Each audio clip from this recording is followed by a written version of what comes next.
18, da certeza da graça e da salvação. Da certeza da graça e da salvação.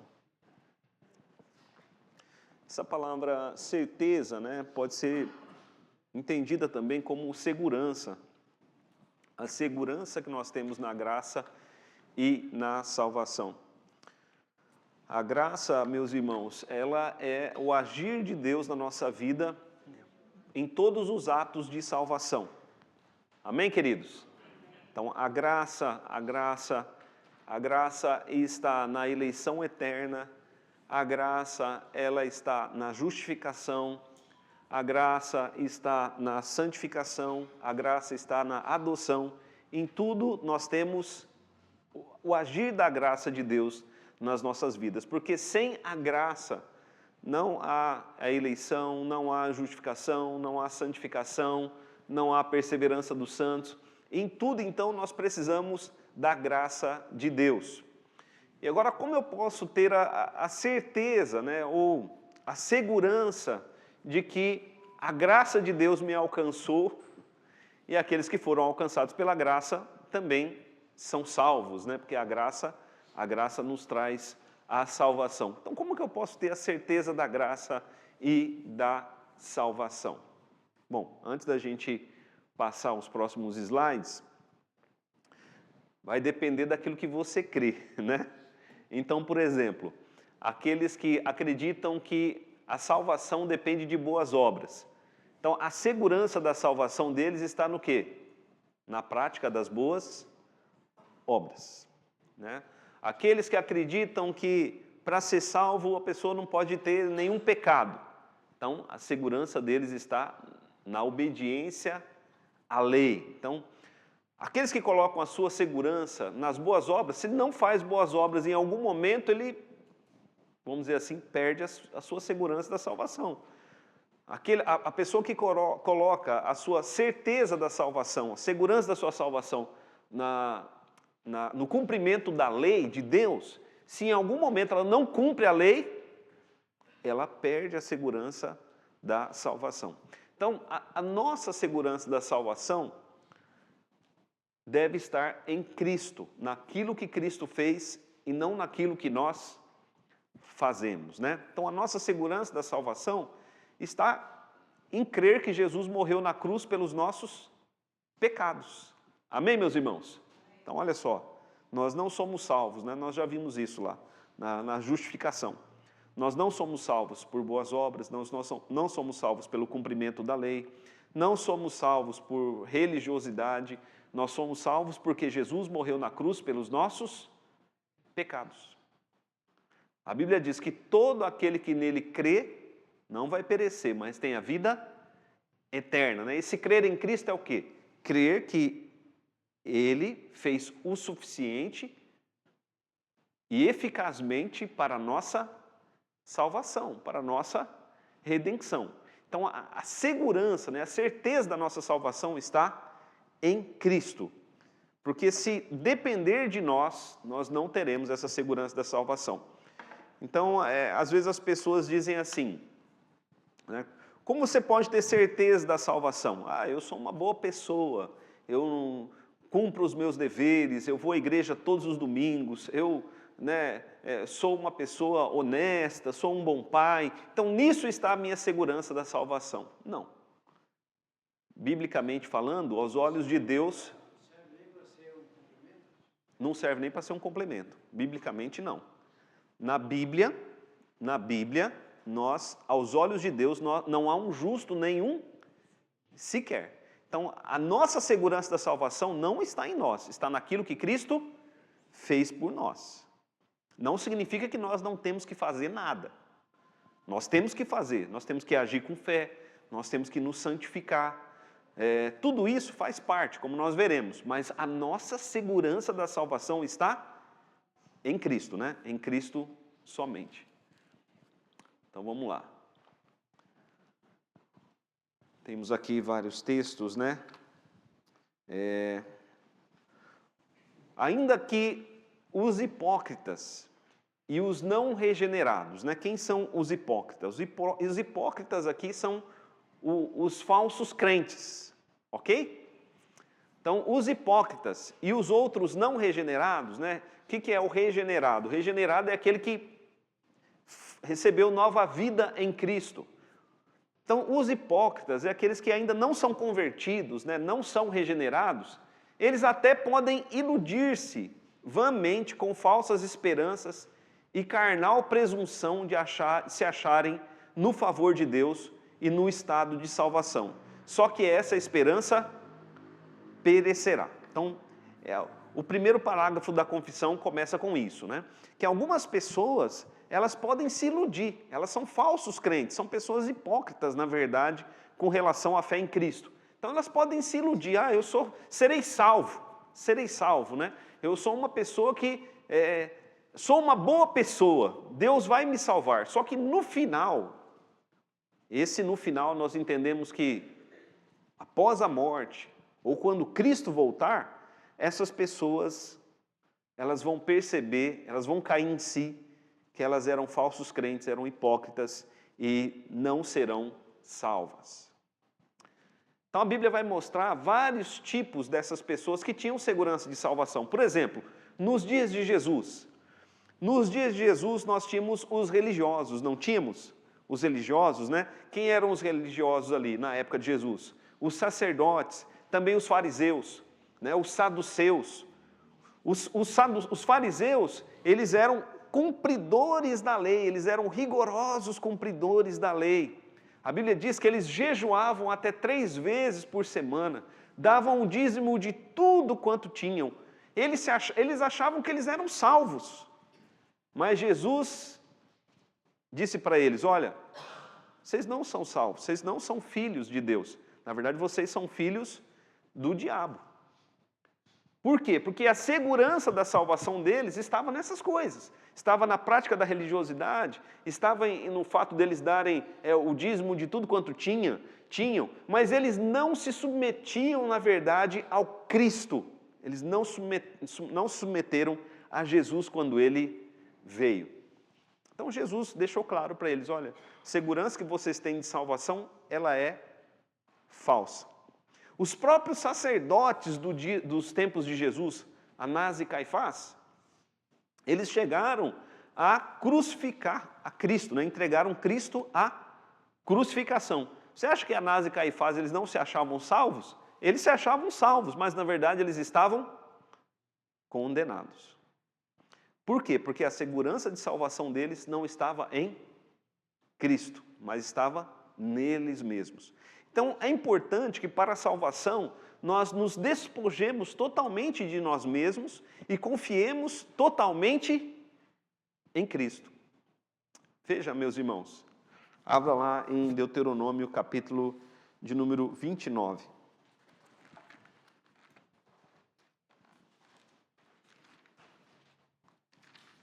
Deuteronômio, capítulo 29.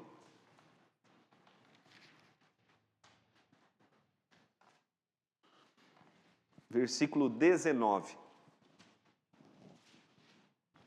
Deuteronômio capítulo 29, versículo 19. Diz assim: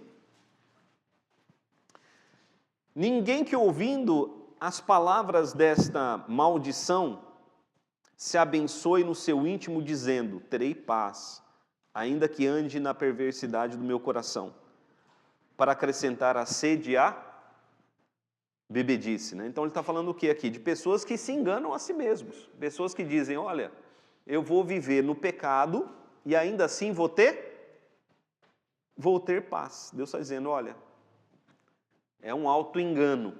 É a pessoa que se auto-engana. João capítulo 8.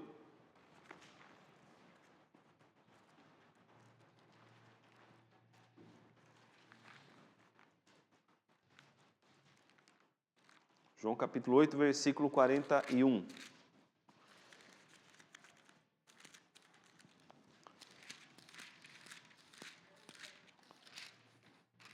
João capítulo 8, versículo 41.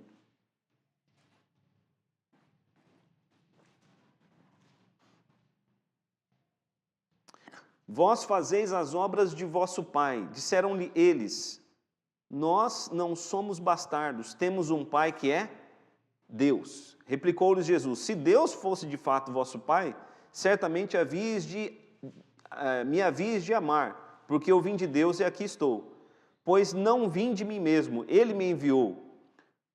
Qual a razão por que não compreendeis a minha linguagem? É porque sois incapazes de ouvir a minha palavra. Vós sois do diabo, que é vosso pai. Então aqui Jesus está discutindo com os judeus. Os judeus se achavam, né? Eles se achavam ali a última bolacha no pacote. Eles achavam que eles eram salvos, mas Jesus disse: ó, vocês estão enganados. Vocês precisam de conversão. Na verdade, Jesus chamou os judeus de hipócritas. Obrigado.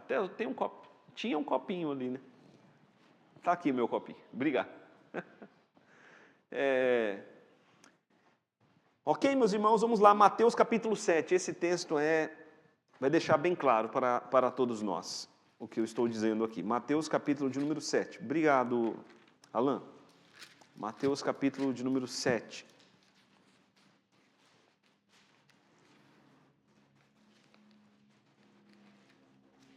Mateus capítulo 7, versos 22 e 23. Se alguém achar e quiser ler bem alto, mas bem alto mesmo, pode fazer a leitura. Muitos naquele dia hão de dizer: Senhor, Senhor, porventura não temos nós profetizado em teu nome, e em teu nome não expulsamos demônios, e em teu nome não fizemos muitos milagres? Então lhe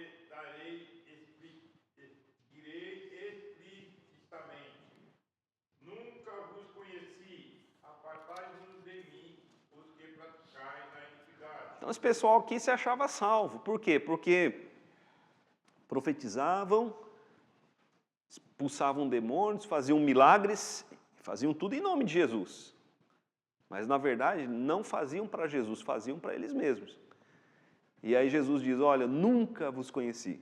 Vocês praticam a iniquidade, né? Então veja só, os hipócritas, os não regenerados, podem iludir-se vãmente com falsas esperanças e carnal presunção de se acharem no favor de Deus e até no estado de salvação. Mas essa esperança, ela perecerá. Então a Bíblia é bem clara, né, com relação a isso. Algumas pessoas, elas têm a certeza da salvação, mas na verdade elas não são salvas. Contudo, os que verdadeiramente creem no Senhor Jesus e o amam com sinceridade, olha só, né?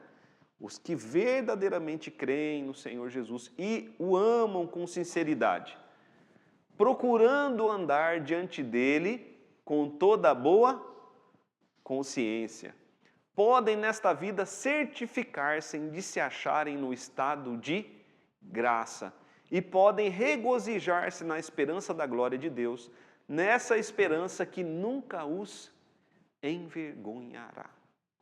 Amém, igreja?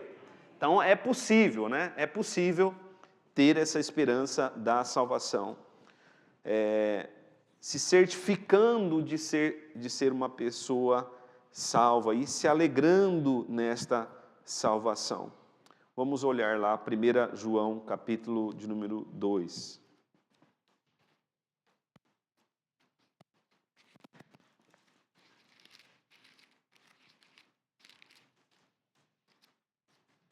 Primeiro João, lá no final do Novo Testamento. Qual a diferença entre o primeiro grupo e o segundo grupo, né? Qual a diferença entre os hipócritas e não regenerados e entre os que verdadeiramente creem no Senhor e amam com sinceridade?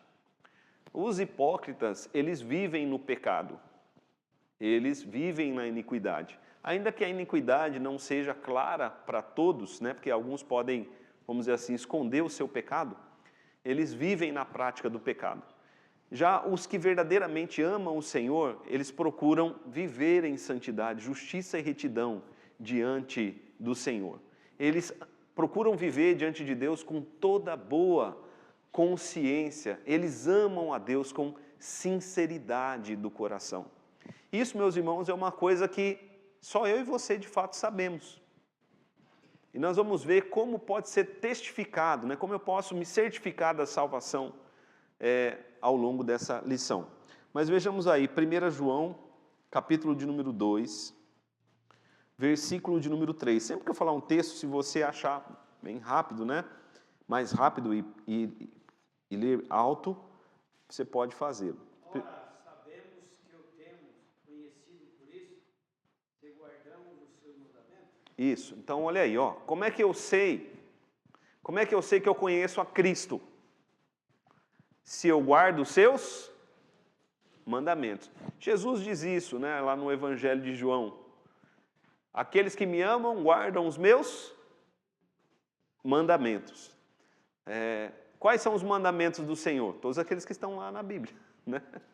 Antigo e Novo Testamento, você tem que olhar os dois. Algumas coisas se cumpriram em Cristo. Aquilo que se cumpriu em Cristo não precisa ser mais observado. Mas aquilo que não se cumpriu em Cristo precisa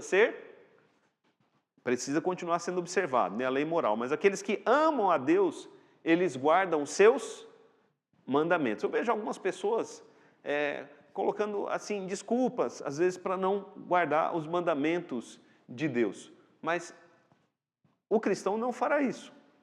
Ele vai andar segundo... É só aquela listinha dos 10, né? Não, não é só aquela listinha dos 10. É fácil gravar aquela listinha dos 10 lá e guardar ela, né? Mas se conseguir guardar aquela, né? Mas já é bem difícil guardar aquela.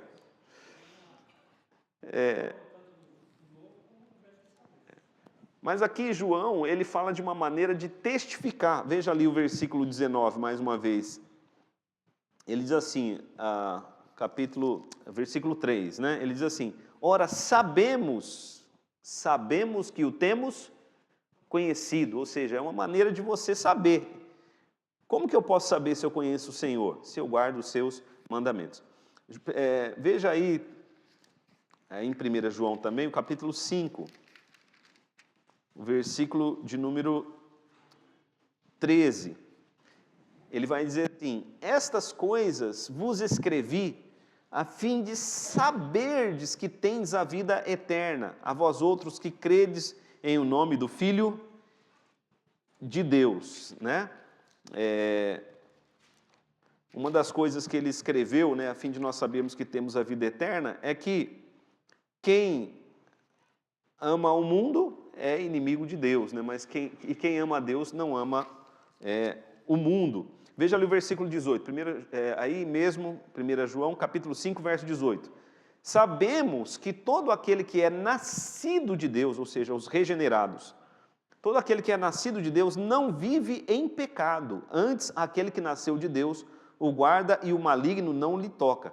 Sabemos que somos de Deus e que o mundo inteiro jaz no maligno. Não é, meu irmão, que o crente não peca. Não é isso. O crente pode pecar, né? Não que o crente tem liberdade para pecar. Não é isso. Mas o crente... Pode acontecer do crente pecar. Mas é diferente o pecar e o viver no pecado, né? Então ele diz aqui, olha, eu sei que eu sou de Deus porque eu não vivo na prática do pecado. Vamos ver lá também Romanos, capítulo 5.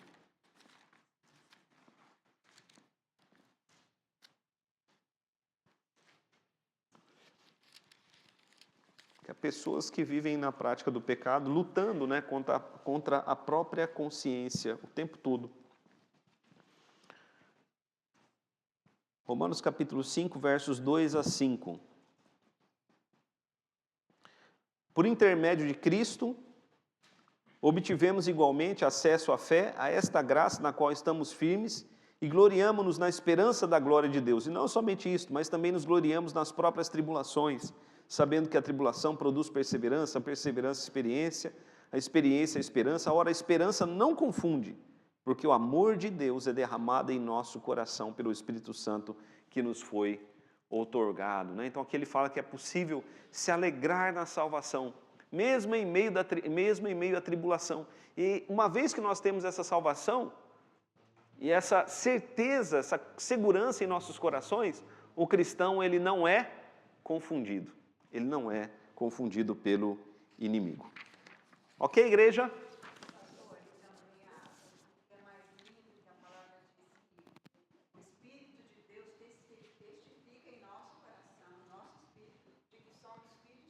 Sim, lá em Romanos. Você vai orar, você vê que você sente que as ovelhas conhecem a voz do pastor. Sim, muito bem. Meus irmãos, alguém quer comentar alguma coisa até aqui? Ok, então vamos lá. Esta certeza, né, essa certeza de salvação, não é mera presunção conjectural e provável, fundada numa falsa esperança, mas uma infalível segurança de fé fundada na divina verdade das promessas de Deus, na evidência interna daquelas graças a que são feitas essas promessas, né? Então veja só, como é que eu posso ter essa certeza da salvação? É confiando naquilo que Deus disse. A nossa segurança está na palavra de Deus. Então, uma vez nós já ensinamos aqui, Deus, nós cantamos aquele hino, né? Tu és fiel, Senhor, né? Deus, Ele é fiel, mas Ele é fiel a quê? Ele é fiel à sua palavra, Ele é fiel às suas promessas, e não às coisas que eu imagino, né? Eu falo porque às vezes tem algumas pessoas, eu já vi várias pessoas falando assim, pastor, eu fiz na igreja lá uma campanha, né? Nós não fazemos essas campanhas aqui. Fiz lá na igreja uma campanha de 7 dias e Deus vai me honrar. Deus tem que honrar agora? Você inventa um negócio e Deus tem que honrar? Deus não tem que honrar nada. Ele tem que honrar aquilo que Ele disse na palavra dEle. Onde está na Bíblia que se você fizer uma campanha de 7 dias, Deus tem que honrar? Isso não tem nas Escrituras. Deus pode sim atender a oração da pessoa que faz oração, que faz uma campanha. Deus pode atender, mas Ele não tem que. Os irmãos estão entendendo? Se Deus quiser, Ele atende. Se Ele não quiser, Ele não atende. Mas aquilo que Ele disse na palavra dEle, isso Ele se obriga a fazer. Deus se obriga a fazer aquilo que está na palavra dEle, porque Ele deu a sua palavra. E às vezes Deus, é interessante, né? Deus deu a palavra dele a Abraão. E Abraão parece que estava meio não confiando naquilo que Deus disse, então Deus se interpôs com um juramento. Deus disse a Abraão, eu estou jurando. Mas Deus jura por nome de quem? Em nome dele mesmo. Então, na verdade, Deus não precisa jurar, ele só precisa dizer. Mas aquilo que Deus disse, Ele é fiel. E uma coisa que Deus disse, que nós temos que confiar, é que Cristo morreu na cruz pelos nossos pecados e para a nossa salvação. Então, se Ele pagou na cruz o preço dos nossos pecados, eu tenho que confiar. Eu confio que na cruz Ele pagou os preços do meu pecado, dos meus pecados todos. E se Ele já pagou, eu não preciso pagar. Eu não preciso fazer mais nada. Eu só tenho que confiar. Agora, nós já vimos isso. Deus, quando dá a salvação, Ele dá um pacote completo. Deus, quando dá a salvação para alguém, Ele dá fé para que a pessoa creia em Cristo. Junto com a fé vem a certeza da justificação, porque a fé é a fé na justificação. É a fé de que Deus nos declara justos. Deus também nos dá, junto com a justificação, a santificação. Deus nos dá, junto com a santificação, a certeza da adoção, de que nós somos agora filhos de Deus. Deus nos dá também o Espírito Santo. E o Espírito Santo, Ele nos capacita a perseverarmos na fé, a observarmos os mandamentos de Deus. Irmãos, estão compreendendo?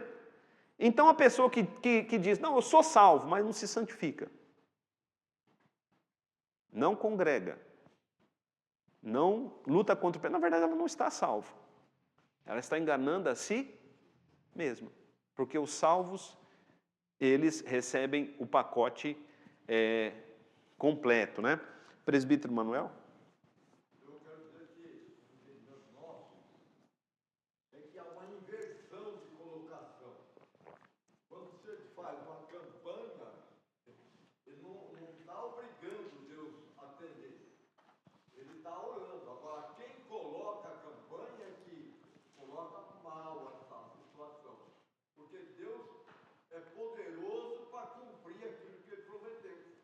Sim, se Deus prometeu, sim. Se Ele não prometeu, não. Deus não prometeu que se você fizer campanha, Ele vai te atender. Isso não tem na Bíblia. Pelo menos eu não achei ainda.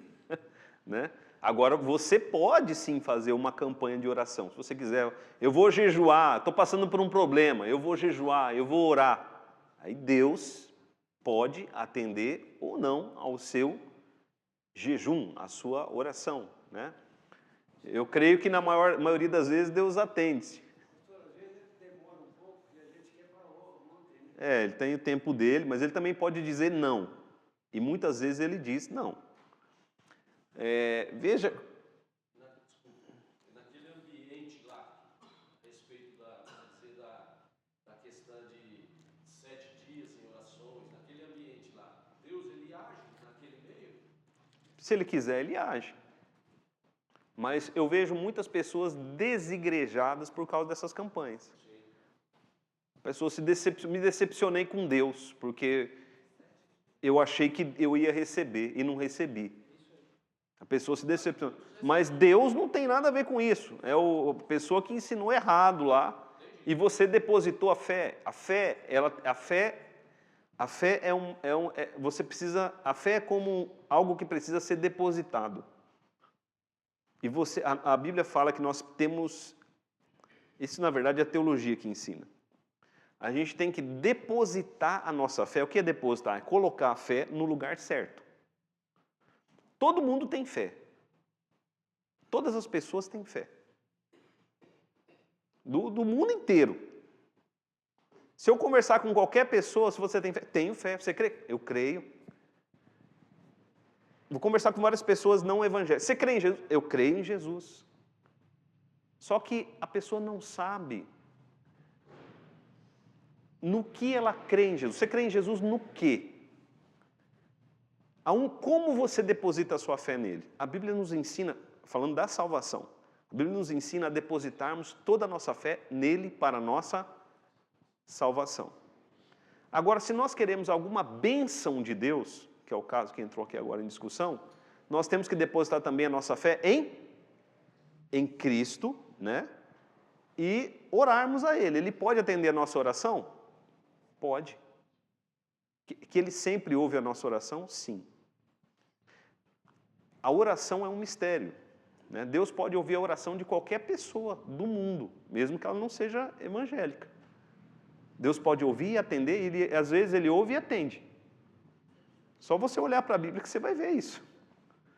Né? Então Deus, agora uma coisa é ouvir a oração, outra coisa é a salvação. A salvação, ela é somente do Senhor. Aquele pessoal que disse assim, Senhor, em Teu nome nós profetizamos, expelimos demônios, fizemos milagres, em Teu nome, Deus não ouviu a oração deles? Ouviu, contudo eles eram perdidos. Então é bem claro esse ensino nas Escrituras. Agora, muitas pessoas estão fora da igreja, hoje em dia não chama mais de desviados, né? Chama de desigrejados. Muitas pessoas estão fora da igreja, por quê? Porque receberam promessas de milagres e não receberam os milagres. Veja lá, Hebreus capítulo 6, vejamos lá, meus irmãos. Hebreus capítulo 6, versículo de número 11. Nós estamos falando aqui sobre a certeza da salvação. Né? Hebreus capítulo 6, versículo 11.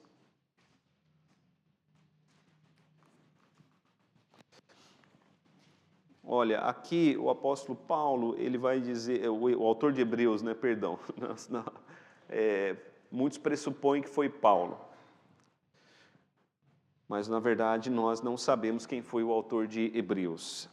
Hebreus capítulo 6, verso 11, o autor de Hebreus diz, desejamos, porém, continue cada um de vós mostrando até o fim a mesma diligência para a plena certeza de esperança.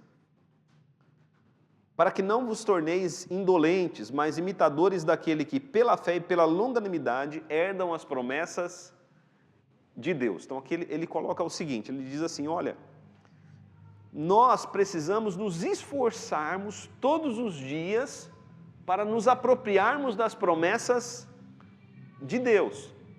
Então, a certeza da salvação também, ela provém também de um esforço nosso em nos apropriarmos das promessas de Deus. Ok, igreja? Então, fazendo assim, o crente ele vai testificar, confirmar essa esperança. E veja aí Hebreus capítulo 6, versos 17 e 18. Hebreus mesmo aí, na mesma folha, né, da sua Bíblia. Capítulo 6, versos 17 e 18. Por isso Deus, quando quis mostrar mais firmemente aos herdeiros da promessa a imutabilidade do seu propósito, se interpôs com juramento, para que mediante duas coisas imutáveis, nas quais é impossível que Deus minta, forte alento tenhamos, nós que já corremos para o refúgio, a fim de lançar mão da esperança proposta, a qual temos por âncora da alma, segura e firme que penetra além do véu. Então ele está dizendo assim, olha, o autor de Hebreus está dizendo, confie em Deus, confie nas promessas de Deus. Confie. Por quê? Porque para todas as suas promessas Deus tem o seu sim, para todas as suas promessas Ele vai cumprir, porque Ele jurou, e Deus não pode mentir. Então, todas as promessas de Deus, elas se cumprirão. Amém, igreja? E a maior promessa é a promessa da vida eterna, é a promessa da salvação. Nós temos outras promessas, né? De que nada vai nos faltar, de que Deus vai suprir todas as nossas necessidades, de que Deus Ele vai nos fortalecer na hora da tribulação. São todas promessas que nós devemos buscar e podemos confiar nelas. Mas a grande promessa que nós estamos enfatizando nessa manhã é a promessa da salvação. Então, se Deus prometeu que em Cristo Ele perdoa os meus pecados, Ele me lava de todas as minhas iniquidades, ainda que sejam grandes e graves esses pecados. Se Deus prometeu isso, então eu posso crer e eu posso descansar. Mas se eu ouvir uma vozinha, né? Se eu ouvir uma vozinha, aquela vozinha que vem, sussurra no nosso ouvido, se és filho de Deus. Né? O diabo falou nos ouvidos de Jesus. Será que você é mesmo filho de Deus? Você é mesmo filho de Deus? Se o diabo falou para Jesus, meus irmãos, às vezes a gente pode escutar também, viu? Se você é filho de Deus, então por que você está passando por esse problema? Transforma essa pedra em pão. Por que você está passando por necessidade? Você não é filho de Deus.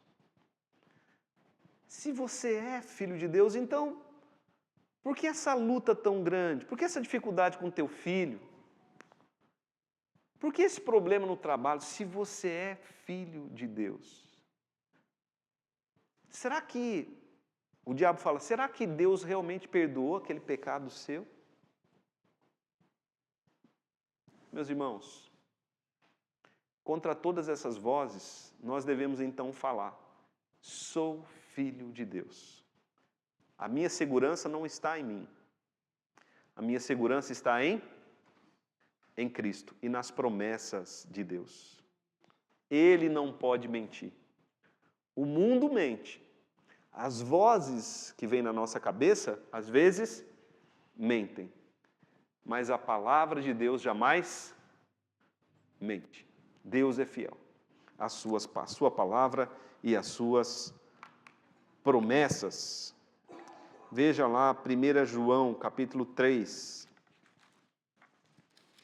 1 João capítulo 3, versículo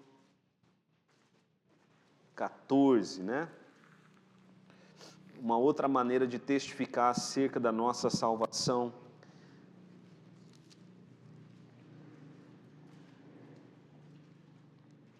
Versículos 13 e 14 nós vamos ler. 1 João capítulo 3, versos 13 e 14.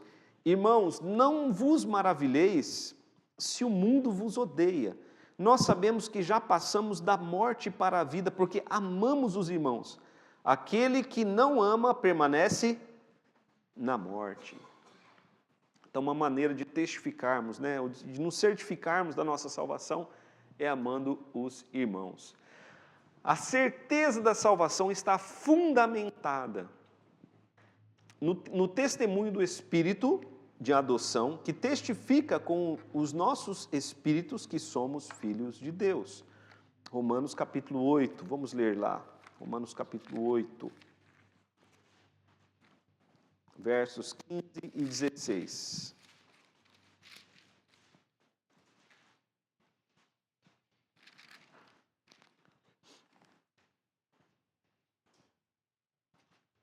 Porque não recebestes o espírito de escravidão para viverdes outra vez atemorizados, mas recebestes o espírito de adoção baseado no qual clamamos, Abba, Pai. O próprio Espírito testifica com o nosso espírito que somos filhos de Deus. Leu também o 26. Auro, por favor. Versículo 26. Semelhantemente, nos assiste em nossa fraqueza, porque não sabemos orar como convém, mas o mesmo Espírito intercede por nós sobremaneira com gemidos inexprimíveis. Então veja que nós recebemos o Espírito Santo, né? Nós recebemos um espírito de adoção. E esse espírito testifica com o nosso espírito que somos filhos de Deus, né? Na hora que, na dúvida, porque nós podemos sentir dúvidas, na dúvida o Espírito Santo ele confirma, olha, Deus é teu Pai, você é um filho de Deus. E o Espírito Santo, né, ele intercede por nós, nos momentos em que somos fracos, às vezes a gente sente fraqueza, mas o Espírito Santo intercede por nós, com gemidos inexprimíveis. Então vamos lá, Efésios capítulo 1, versos 13 e 14. Deixa eu ler mais uma vez ali o que está no Data Show para os irmãos. A certeza da salvação, segurança da salvação está fundamentada no testemunho do Espírito de adoção, que testifica com nossos espíritos que nós somos filhos de Deus. No testemunho do Espírito, que é o penhor da nossa herança e por quem estamos selados para o dia da redenção. Efésios capítulo 1, versos 13 e 14, diz assim: Em quem também vós, está falando aqui de Jesus, tá? Esse em quem é em Jesus. Em quem também vós, depois que ouvistes a palavra da verdade, o evangelho da salvação, tendo nele também crido, fostes selados com o Espírito Santo da promessa, o qual é o penhor da nossa herança, até o resgate da sua propriedade, em louvor da sua glória. Meus irmãos, aqui é uma imagem muito profunda do apóstolo Paulo, né? Porque, veja só, ele usa aqui a palavra selo. O selo tem a ver com pertencimento. Quem pode abrir o selo? Quem pode abrir o selo da carta?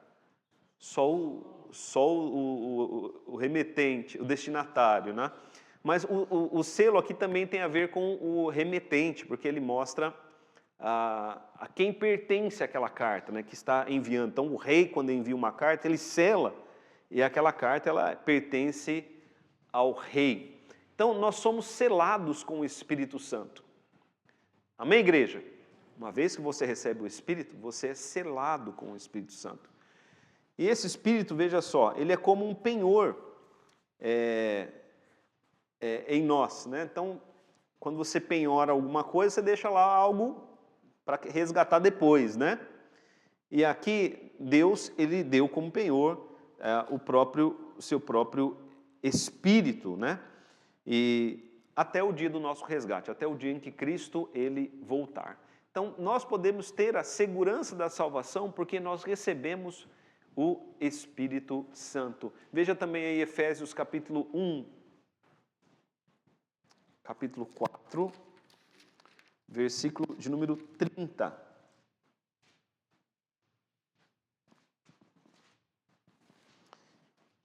E não entristeçais o Espírito de Deus, no qual fostes selados para o dia da redenção. Olha só, né? Que imagem mais linda. Cristo vai voltar e nós somos selados com o Espírito Santo. Quando o Apocalipse ele vai mostrar, né, aqueles que têm o selo do diabo, né, que é aqueles que andam segundo o mundo, né?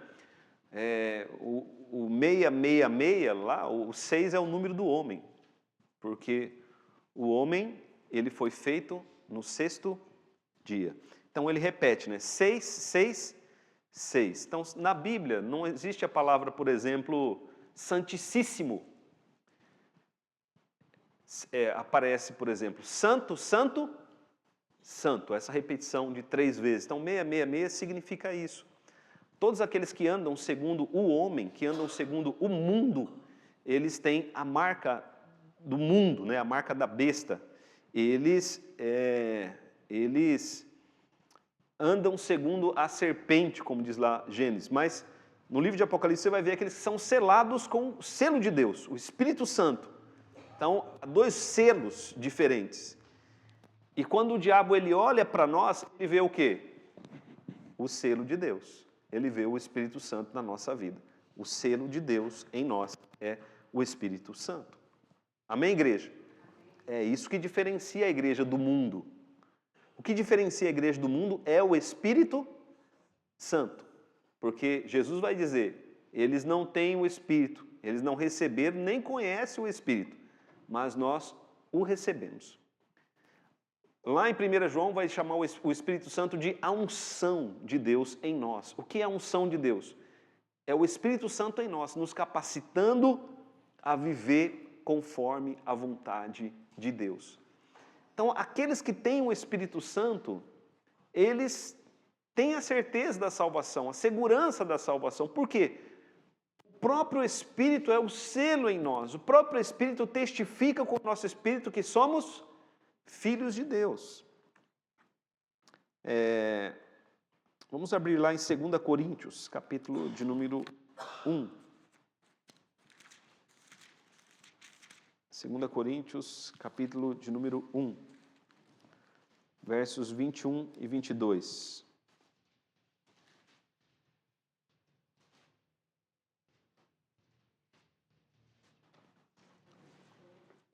Quem achar pode ler bem alto. Mas aquele que nos confirma conosco em Cristo e nos ungiu é Deus, que também nos selou e nos deu o penhor do Espírito em nosso coração. Mais uma vez Paulo fala sobre isso, né?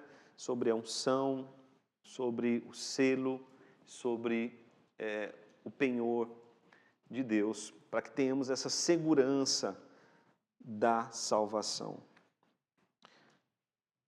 Porque alguém pode perguntar, como você tem a certeza da salvação, a segurança da salvação? E a resposta errada seria essa: eu tenho a segurança da salvação porque eu sou uma boa pessoa, eu faço boas obras, eu cumpro a lei. Mas a resposta correta, a resposta que Deus quer que demos é: eu tenho a segurança da salvação porque eu tenho Cristo, porque eu tenho o Espírito Santo de Deus na minha vida. Eu tenho Cristo, eu tenho a convicção de que Cristo morreu na cruz pelos meus pecados. Mas e as boas obras não importam? Elas importam. Aqueles que receberam o Espírito Santo, eles vão praticar boas obras. O cumprimento da lei não importa? Importa. Aqueles que receberam o Espírito Santo vão cumprir a lei. Mas a diferença é, nós não fazemos as boas obras para sermos salvos. Fazemos boas obras porque somos salvos. Cristo já morreu na cruz pela nossa salvação. E a prática da lei, não cumprimos a lei para sermos salvos. Não, cumprimos a lei porque fomos salvos. O contrário é sim legalismo. O legalismo é nada mais do que a confiança na lei. E geralmente as pessoas que confiam em si mesmas, né, para a salvação, no que tange, por exemplo, as boas obras, elas desprezam os outros que não praticam boas obras. Ó, Deus, não sou como essas pessoas. E aqueles que confiam em si mesmo para a salvação, no que tange a observância da lei, eles desprezam os outros também. Quando eles encontram algum pecador, eles oram, né? Senhor, obrigado que eu não sou como esse pecador. Nós encontramos Jesus dando esse exemplo. Mas aqueles que confiam em Cristo, eles sabem que as suas obras jamais os levariam à salvação. E que são falhos na observância da lei. Ou não somos falhos? Só há um que é perfeito nas obras, que fez toda a vontade do Pai, que é Cristo. Só há um que cumpriu toda a lei, que é Cristo. E é por meio dele que nós seremos salvos. Se não for ele, na nossa vida não há salvação. Pastor, mas você pode perguntar para qualquer um, ele não vai saber responder nada. Ele não vai saber, porque não conhece a palavra. Eu digo por mim, né? Porque Ele não conhece a palavra. Deixa eu ensinar aqui uma coisa para a igreja. Existe uma coisa chamada nossa imaginação e outra coisa chamada a realidade. Certo? Nós podemos imaginar muitas coisas sobre Deus, mas essas coisas que nós imaginamos, elas podem ser o quê? Falsas. Coisas da nossa imaginação. João Calvino mesmo dizia que o nosso coração é uma fábrica de ídolos. Nós somos capazes de criar ídolos, e quando você cria um ídolo, você serve o ídolo para que o ídolo te deixe fazer aquilo que você quer. Então as pessoas acham assim, acho que Deus não vai mandar ninguém para o inferno, Deus ele é amor. Isso a pessoa acha. Ela acha. Você já imaginou algo sobre alguém, aí quando você conheceu aquele alguém, você viu que aquela pessoa era totalmente diferente daquilo que você imaginava? Assim também pode ser Deus. Deus, ele está revelado na sua palavra. Quer conhecer Deus? Vá para as Escrituras. Aqui está o Deus verdadeiro. Amém, igreja? O Deus verdadeiro, ele está nas Escrituras. Fora das Escrituras, o que nós vamos ter é imaginação dos homens ou sugestão de Satanás. Então vamos lá.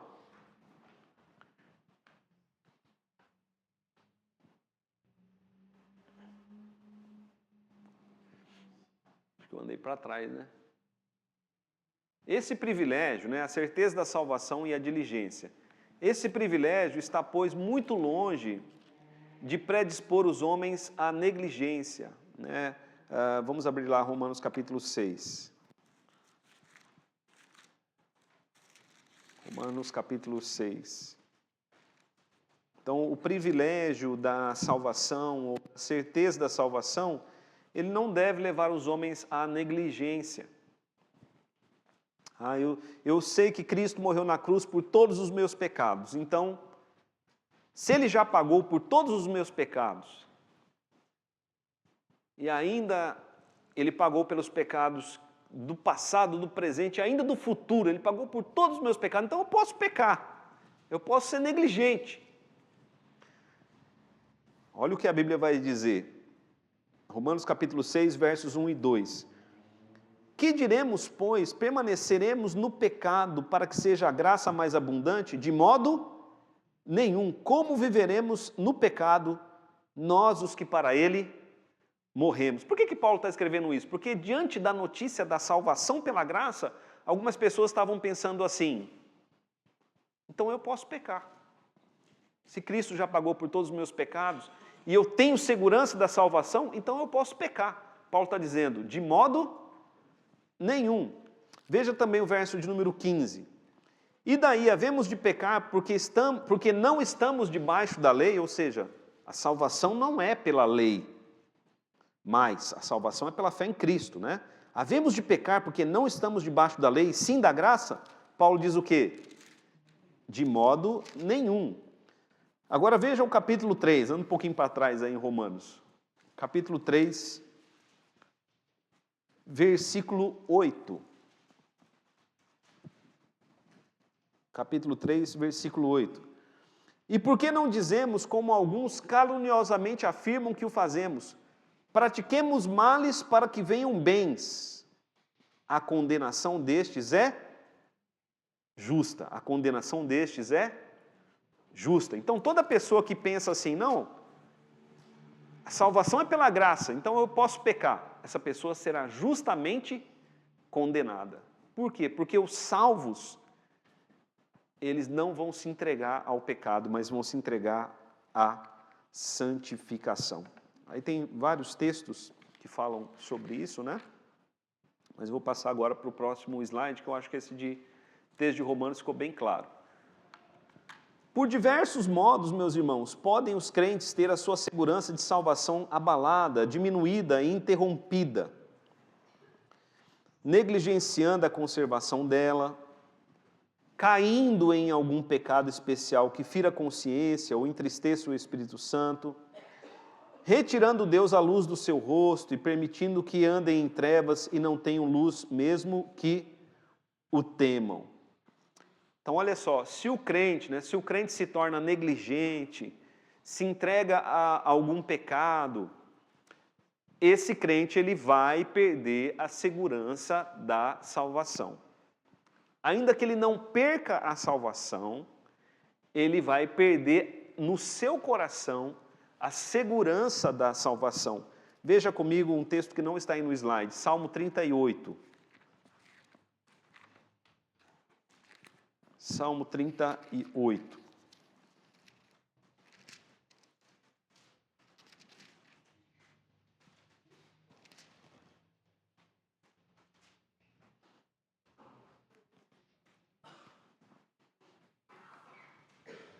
O versículo 18 diz assim: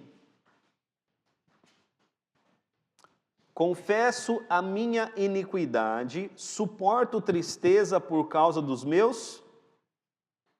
meu pecado, né? Então olha só, o salmista, ele estava sentindo muita tristeza, e o texto vai falar que ele havia até ficado enfermo. Se você observar o versículo 3, ele estava doente por causa de ter cometido algum pecado. Então, o crente, quando ele peca, ele sofre as consequências do pecado. Muita tristeza, né? Ou até, em alguns casos, enfermidade. Veja lá comigo Salmo 51.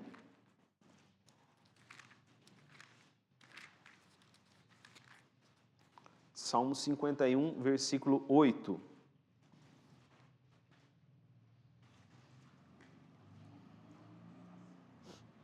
Faze-me ouvir júbilo e alegria, para que exultem os ossos que esmagaste. Verso 12. Restitui-me a alegria da salvação. Né? Ele não perdeu a salvação, mas ele perdeu a alegria da salvação. Versículo 14. Livra-me dos crimes de sangue, ó Deus da minha salvação. Ele confessa que Deus é o Deus da minha salvação. Mas como ele havia praticado, né, um crime de sangue, que é ter matado Urias, Davi, ele diz: Senhor, livra-me dos crimes de sangue, e a minha língua exaltará a tua justiça. Então, o crente, quando peca, ele sofre as consequências do pecado, perde a alegria da salvação, se sente fraco espiritualmente, e aí, meus irmãos, só a misericórdia de Deus para restaurar, e Deus sempre restaura. Oi? Consciência. Consciência.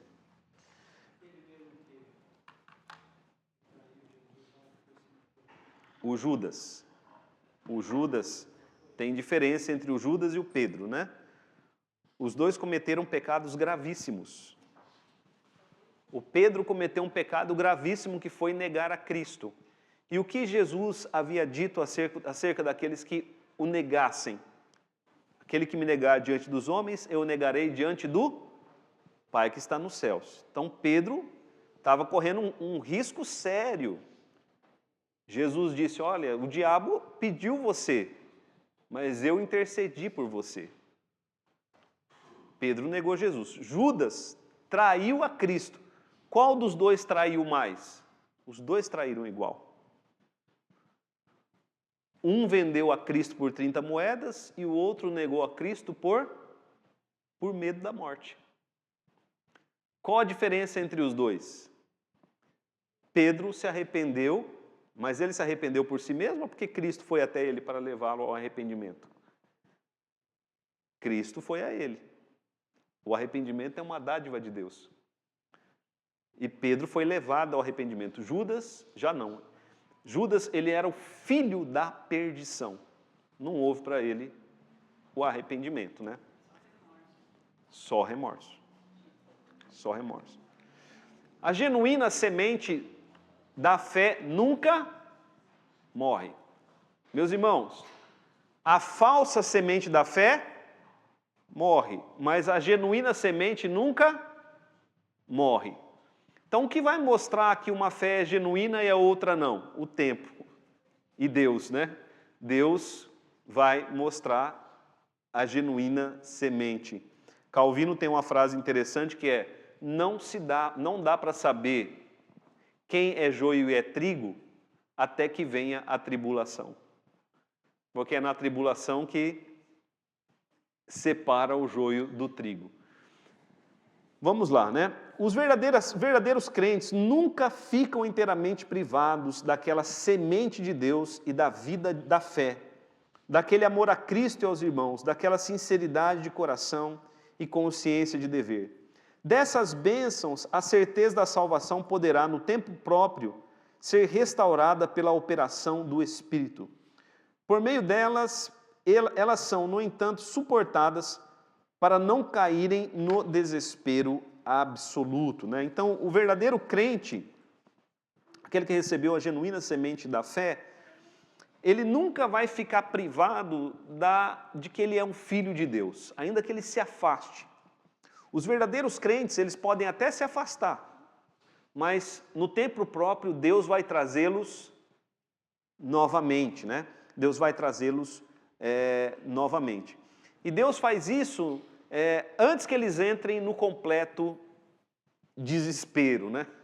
Mas isso significa então que aqueles que se vão e não voltam é porque não tinham a semente genuína, mas uma vez que Deus dá a semente genuína, Ele sempre resgata aqueles que são seus. Ok, igreja? Alguma dúvida?